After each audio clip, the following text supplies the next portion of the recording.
to Sips with Scrubs, a nurse podcast where we talk about the good, the bad, and the ugly as it relates to nursing.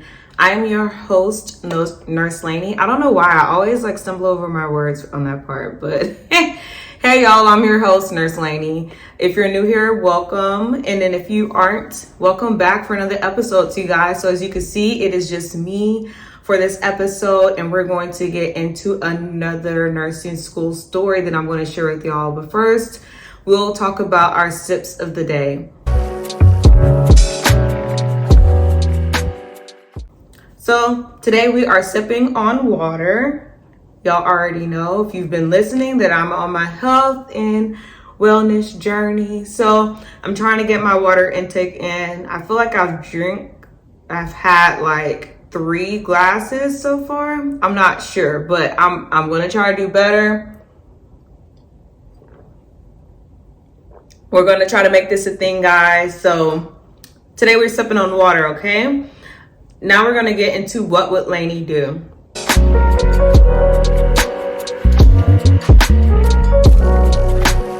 Okay, so on this post, the nurse says, I have been a nurse for 2 years in the emergency department. As you all know, the ED is a fast-paced department 24/7. My colleagues are very proud of how thorough a nurse I am. If you guys are watching on YouTube, you'll see that I don't know what is she trying to say with that word. It's misspelled.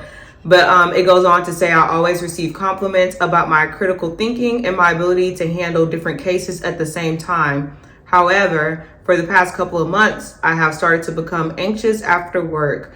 I'm still trying to figure out if it's because I don't get to process my experience with each patient or maybe other reasons.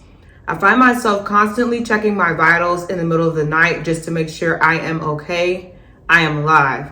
My stethoscope has become my best friend. I listen to my heartbeat religiously. I just want to know, is there anyone else having post-work anxiety? Probably feels the same way. If not, someone who can relate. And what have you done for yourself? So I actually have experienced this, and I know if you've been listening to these episodes, I've said before that at times I kept saying the word callous and not expressional. Is that a word? I don't emote physically. So a lot of stuff happens in my head. I think it's a defense mechanism that I've come up with when I was younger. When I've had how everyone has their little childhood trauma. So I feel like that's one of mine. So I said all that to say it takes me a lot to get to the point where I feel like I'm having anxiety. So during the whole COVID thing, I've experienced a lot of different mental states, I guess is the best way to say it. And I'll be talking about that more in depth in other episodes, and they'll have an episode just solely dedicated to that. But to put it plainly, I've had times where I've had to leave working on the COVID unit to take a mental break. And then I've had times where I had to cut back on my work hours and things of that nature. So I'm just glad that I'm in tune with myself enough to know when I do need those mental breaks. So that ended up helping me out long term. But throughout that, I learned that I could get to that point mentally where I do need a break. Before, it's just I just go to work and I leave. Pre-pandemic, I never had a problem working. I wasn't one of those nurses who took work home with me.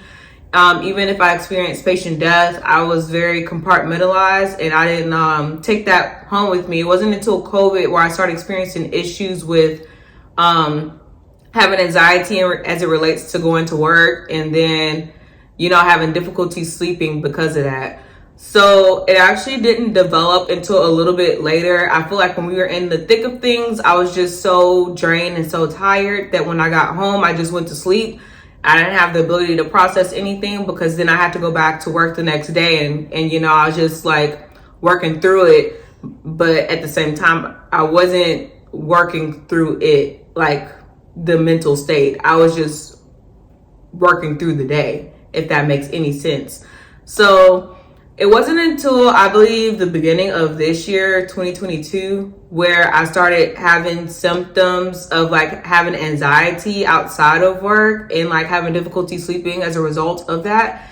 And I think I had hit a point where I was going, like understanding all the stuff that I've seen and how traumatic it could be. And I think what really triggered it is I had a patient death that I felt like could have been preventable, not on my end, but just in general. I didn't feel like this person had to die. I don't know if you guys can relate, but for me personally, sometimes I'm like, understanding of the death process, sometimes it's kind of like, okay, I could see how this led to that. I could see how that person died. I could see how these choices led to this decision and things of that sort. But in this particular instance, there was no rationale to me that made sense as to why this person died. So, and then it wasn't even just like it was their time sort of thing. Like they lived their life and, God's time and all that. And I guess everything is God timing. So he was meant to die. So that's why he died. But I feel like there were things on our side in regards to healthcare that we could have implemented to prevent his death. And I'll have an episode about that too, because that was a very like triggering thing for me, I feel like. And I think that's when I began to start to have, like around that time is when I was having work anxiety. I also experienced some things on that unit that I was working on that made me feel like the nurses were incompetent. And I was fearful of leaving patients with the team who was working nights because I didn't feel like they could adequately take care of them. And I was like in fear of their safety, to put it bluntly. Now, I just want to say that I did express my feelings about people incompetency to my manager, just so y'all know, like I wasn't like not advocating for people. And even some of the patients, they would come back and they would tell me like during shift change, like the nurse barely been in my room. And sometimes I take that with a grain of salt because sometimes people will say that on night shift, because I used to work nights for 3 years. They'll say like they were barely in the room, but it's just like they came to check on you. You were just asleep. You know what I'm saying? And technically speaking, on nights, you don't have to go in the room that often because there's not like a lot of medication passes and a lot of stuff is done during the days and not the nights. And when stuff is happening at nights, it's more like emergencies type of situation. So if you're like a stable patient, then more than likely you don't have to be checked on so regularly. Now, I would still like open the door and like make sure you're breathing and stuff like that. But other than that, I'm not going to wake you up for anything. So I kind of took it with a grain of salt. But then when I start hearing more patients saying the same thing, like, oh, like they weren't in my room. It's like, okay, it's multiple people saying the same thing now. So it must be true. You know what I'm saying? So I started having anxiety, like leaving work, because I just felt like they were going to die. And at that time, I still was taking care of COVID patients. So they did have to be monitored like closely. And just to brush the surface of that patient death that happened, I felt like it was like telemetry's fault. They didn't call me when the patient was desaturating, which means like their oxygen level was getting low. So I had no way of knowing because I'm in another patient room. I'm not looking at the monitors. So that's what telemetry is there for. So a similar situation could happen all night. Like the night nurse could just not be in the room, not looking at the monitor, or could just be in another room. And then if nobody is calling us, like anything could happen to those patients. Working with COVID people, especially the older ones and like dementia ones and, forgetful ones, sometimes they would just remove their oxygen. And then if you're not in the room or nearby a monitor, you'd have no way of knowing that that's occurring. You know what I'm saying? So it just makes you very anxious. And I think the fact that I've seen so many people die during the pandemic that I was just, on edge. Like I feel like I've personally seen maybe at least 10 people die. At least. And then on top of that, it's, running rapids on patients to prevent them from dying. Then you transfer them to the ICU where they did die. So it's just like, you just know, like a lot of people weren't making it. So that's what I experienced it. So I definitely can relate to this post. If you can relate to it, definitely let me know down in the comments. What was your experience? How did you work through it? For me personally, it was a variety of things I did. Sometimes I would drink wine to help me go to sleep. It wasn't like self-medicating. Wine just helps me relax. So I drink like a glass of wine so I'd be more relaxed. I try to decompress after work. So I'd kind of watch like reality TV because it's kind of like mind numbing to me. It's not something I have to really focus on and use my brain for. So I just let it play in the background and kind of decompress. I started really getting involved in a lot of self-care sorts of things and find ways to help me unwind. So that would be like taking long baths, putting the bath salts in there, listening to videos on YouTube, listening to podcasts. That'll be some ways. I'd read my Bible for comfort. Reading scriptures is reading the Bible. So my church is just now getting back active, like in person. So I only had online church, and it doesn't feel the same to me. So I had difficulty spiritually with not being able to commune in person, I guess is the word, or you guys know what I mean, being like gathered together with other human beings that are like-minded, you know what I'm saying? So I just had to do what I could do. For a while I did not tell my husband about it, just because I didn't know if it was something that was just going to go away. But when it started happening for like weeks, then I was like, okay, let me just let him know what's going on, so then at least he could understand like where I'm coming from with certain things, you know what I'm saying? And then another thing I did too, which is kind of like interesting, I used to comfort myself by telling myself, like rationally speaking, logistically speaking, a lot of people of my age do not die in their sleep. So I had to say it like that, like the number one cause of death is like motor vehicle accident and it's suicides and stuff like that. And it kind of sounds strange to say, but knowing that made me think like, okay, not saying that you can't die, because God can take you whenever he wants to, but it just made me like, all right, I'm less likely to die. So after a while, it was starting to work. And then I went on vacation to Costa Rica with the Nurses Travel Network. And then I noticed, I was trying to think back when I saw this post, like what did the timeline look like for me? So we did that in March, and I had like a week off, I believe, for that trip. And after I came back, I didn't have any more problems. So I don't know if me getting away from everything and taking time out and not, being in the same environment also aided in that, but I'm sure it did. And then just, being around other nurses and being able to talk to them about different things and relax, unwind, be in a new environment, kind of takes your minds off of things. It kind of, what is it called? Like, not like you're not living in reality, but you're kind of like removed from stuff. So during that trip, I didn't have any problem sleeping. And then when I came back, I was kind of okay. So I think, just having some time off also helped, because I also was working overtime, which can also be an issue, but I dialed back on the amount of overtime during that length of period. Because before, like in the middle of the pandemic, I was working like almost every week overtime. And then when I got this job, not the current job I'm in, but it was one before this where I started to work for the hospital network I'm in now. I worked there for a year on that unit I'm referring to. And then like I was working every other week overtime. So it was dialed back a bit, but not like as much. I mean, like as much as it could be. So then by me having the week off, I think I kind of, was rejuvenated and such. So that's how I dealt with it and got through with it. I haven't had any issues since I came back from Costa Rica. So that's good. But it was kind of crazy when I saw this post, because I hadn't seen anybody say anything about it before. So I was just kind of like in those words, I was like, that's exactly what I went through. And I did debate like whether or not I wanted to do therapy and all this stuff, but I was just kind of waiting to see. I'm like, is this a phase? Like, am I going through something right now? And things like that. I have never been to therapy before, and I'm not opposed to it, but actually I lied. I've been to therapy before, but it was like to work through one particular issue. And then once I came to terms with what I needed to do, I did it. And then after that, like I didn't really need it anymore. And I'm really good at self-talk and communicating now. I'm getting a lot better with that as age is coming. So I haven't had a need to go back to therapy until this instance. And I was trying to think like, what did I want to do? So I decided to wait just to see like, was it going to persist or what was going on? But like I said, I hadn't had any issues since Costa Rica, and that was in March. So I guess you could say it was going on for like maybe a month or like a couple of weeks to a month or something like that. And I think that I just needed some time off.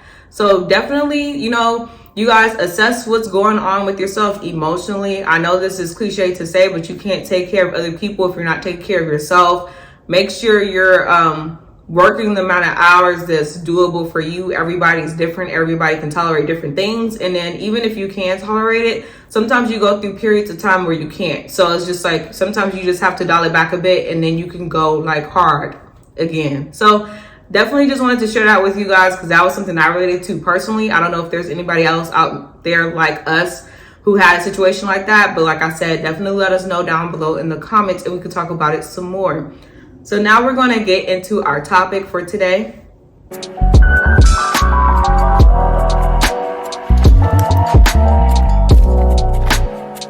Today we're going to be talking about another nursing school story. As I said before, I'm going to be talking about this professor that I had during nursing school. It is a different one from the one I talked about before, and this like professor to student relationship. So this is not actually like my personal story. It's just something that I witnessed somebody else go through. So I'm going to talk about it from my perspective and what I saw, and we're just going to discuss it. So just a little bit of background about this professor. She was one of those hard ass professors. Like, she was a hard ass, like at almost asshole level. And that's the best way I could say that. I don't even know what other words I could use to like replace that.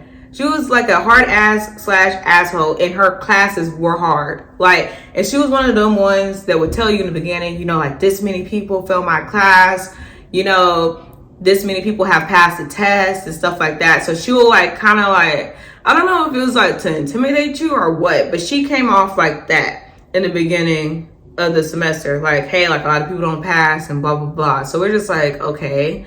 So true enough to her word, a lot of people did like get weeded out in that class because a lot of people didn't, you know, make it for whatever reasons. And I don't know, it was kind of weird. I was like, I don't know if this is a power trip type of thing. Like, if you like that a lot of people don't pass your class, or if you're trying to put us on game and just tell us like, oh, this class is difficult, so you need to buckle down. But either which way, it was very like odd because I don't know what the intention was. And another thing that kind of made us feel a certain type of way about her at times is that she wasn't a nurse that long before going back to get her master's and becoming a nursing professor. So it's kind of like, how credible are you really, and how much of the real world of nursing do you know in order to relay like the information to us? Because she taught med surg, and you guys know like med surg is like the bulk of nursing. And you know, you're talking about hypertension, diabetes, and I guess, well, I can't even remember how many years of experience she had on the floor. Maybe like 1 or 2. I can't even recall. But depending on what kind of unit she worked in, she could have had a wealth of knowledge, you know, personally. Because I feel like my first nursing job, I worked at for 3 years, so it was longer than her technically. But I feel like I learned a lot in that amount of time that a lot of people don't learn in like several years of nursing, just because I got to see multiple things. My unit was like a true med surg unit, and we got everything. So I got to experience different skills, different disease processes, and all these sorts of things. So I don't know if her experience was similar to mine, in which it was like quality over quantity, but we definitely felt like she was a little bit less credible than the other nursing professors, because she like basically had like a year or 2 of bedside nursing and then did the MSN program, and now she's teaching us about something that she barely went through. So we were just like, okay, whatever. So her class really was actually hard, and she turned out to be a really good teacher. So she was able to convey the information in a way that I feel like I could understand it. And then she was able to provide us with lifelong, I mean, like, you know, scenarios that fit whatever we were talking about, so that we could understand what we were doing, like what the subject matter was about. So it turned out to be real good for me. I learned a lot. I mean, like I said, that class was very hard. I definitely had to study like really hard for that one, but the material was really like well thought out. She was very organized and things of that nature. But like I said, she was still a hard ass. So that's just a little bit of background about her and how she was. And now we're going to get into the student that is being mentioned in this video. So we're going to call her Claire. So Claire was one of those like soft-spoken students. She didn't talk a lot. She's not the kind that's going to answer the questions in class. She's just like there. But I mean, just because you're there don't mean you're not knowledgeable. And just because you don't talk don't mean you're not knowledgeable. So I don't know. I feel like a lot of nurses are kind of like more extroverted, but if you are more introverted, that won't prevent you from being a nurse. You'll just have your own way of being a nurse. And patients need to experience different type of nurses because different personalities can appeal to different people. So if you are an introvert, I don't want you to get discouraged about like having to talk to patients or whatever, because you'll be able to communicate with them in a way that I'm not. So that was this girl, Claire. Very soft-spoken, very, she's so sweet, wouldn't harm a fly type of person. So one time I was studying at school, which I normally did after class, and I think I caught her crying, and I was just like, hey, what's going on? Y'all, I'm a little bit nosy sometimes. I'd be like, what's going on? Like, tell me what's the tea, girl. So she was telling me like, she went to go talk to the professor and she said she was going to fail the class. And I was like, well, what's your grade? And like, the grade wasn't a grade where you knew you were going to fail. It was one of the ones that were on the brink. Like, if you pass this test, then, you pass the class. And if you don't pass the test, then you won't pass the class. So hers was right on the brink. And the professor that I was talking about before, she was trying to tell her, like, if I was you, I'd drop this class because I don't think you're going to pass this test or whatever. So this was right before the drop date. So, I mean, it's better to drop a class than to fail it. But at the same time, you have to know like what you're capable of doing. And then if you're able to assess your situation and know that on those first two tests, I could have studied harder, or I could have done this, I could have done that, then okay, if you're right on the brink, I say go ahead and take it. It'd be different if it's just like, I'm trying everything I can and I'm still not getting it. You know what I'm saying? But I don't think this was the case with her. And when she was talking to me about it, whatever she was telling me made me seem like, no, like you can do this. So I was telling her, I was like, no, don't let her tell you what you can and cannot do. I was like, you show her that you can do this. I was like, you buckle down, you study, point out the things that you've had difficulty understanding in the past, focus on that, and such and such. So I basically, encouraged her in that moment, and I let her know like you can do this. So she ended up passing the test and thus ended up passing that class, and she actually graduated with me. So she didn't like lose any credits, or what is it called? She didn't have to like drop a class in the future or fail a class in the future and we didn't graduate together. No, like she passed that class and we graduated together. So I just wanted to tell you guys that story because I feel like a lot of times in nursing school, like people try to discourage you, like students and professors sometimes. They'll try to, that's why I said I don't know if it's a power trip thing or if it's like an intimidation tactic or what it is exactly. But there are going to be some professors, if you're not already in nursing school, that's going to tell you like, no one passes my class. Look to your left, look to your right. One of y'all are going to fail. Like that's what they do. It's really crazy that they do it like this because that should not be the goal. You know what I'm saying? Like y'all need nurses.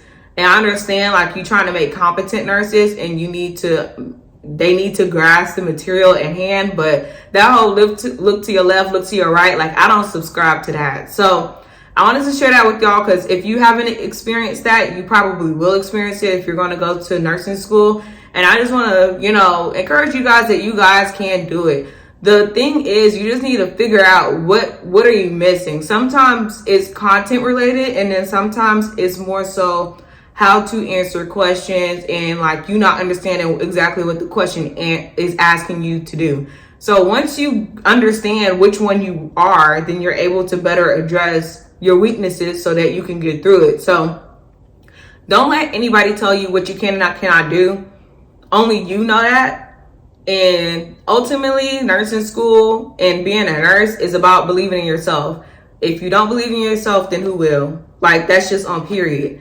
Because this is your life. You know what you want to do with your life. You know where you want to be. And you're the only person that's going to get you there. So I just want to encourage you guys that you can do it. You will get through this. And you will, reach the finish line. So if you guys can relate to that nursing school story, y'all definitely let me know. Definitely send encouraging words, motivating words, anything to uplift each other so that we can like share our experiences and let each other know like, no, you can do this. It's hard, but you can do this. So I had a good time talking to you guys today. And before we leave, we're going to do scrub and sip.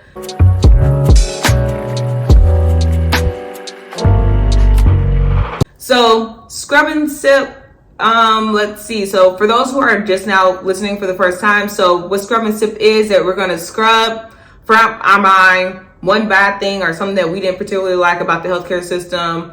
This week, and then we're going to sip to something good that happened this week as relates to nursing. So I didn't think this out beforehand, so now I'm going to kind of have to think about what I want to scrub. Oh, I remember. Okay, so I did have a patient this week. He literally waited all day for a neurologist to come by because he was a stroke rule-out patient. He waited all day for a neurologist to come by to clear him so that he could go home. So I'm just scrubbing that because it's kind of ridiculous that there's like this long wait period in healthcare in general. Like, the patient could have been discharged, somebody else could have been in the room, but we're just waiting on one person to come by. And she actually did end up clearing him. She just wanted him to get like his CT and MRI. It was just like, okay, you know, he did suffer like an acute stroke, but it wasn't anything significant. He didn't have any deficits. So she ended up discharging him home, but she wanted him to get an echo before he went. So he ended up having to stay another night because she came so late in the evening. So she came like at 5, ordered the echo. Echo at that particular hospital is not available at that time or later. So then the patient had to wait until the morning to get the echo performed. And she didn't even want them to wait for the results because she said that they could follow up outpatient in regards to that. So it's just kind of like that patient had been waiting from like the morning. Well, like basically 24 hours or, well, no, I ain't gonna say 24 hours. Okay. They were waiting like 10 hours for the neurologist to come by, and then she came, and then they had to end up staying the whole night. So it's just kind of ridiculous. So I just want to scrub that from my mind because, you know, patients frustrated, families frustrated. I'm just like, I don't know what's going on. We're just waiting for the doctor to come by. I don't know what to tell you. So I just want to scrub that. And then today we are sipping to, let's see. I'm like, did anything good happen? Oh, okay, we can sip to this. So y'all get y'all water, y'all tea, y'all wine, whatever y'all sipping to throughout this episode. So we're going to sip to me having a chill work day. My last work day was so chill. You know, all my patients were good. I passed all my meds early. You know, everything was on time. And I was just chilling for the most part for the day. I was listening to podcasts, and it was just a good shift. All my patients were safe. They was medicated, and we were all just like, this is the life. All my patients were nice, understanding, and we like that. We like that around here. So cheers, guys. We're about to take a sip, and I'll see you guys next week.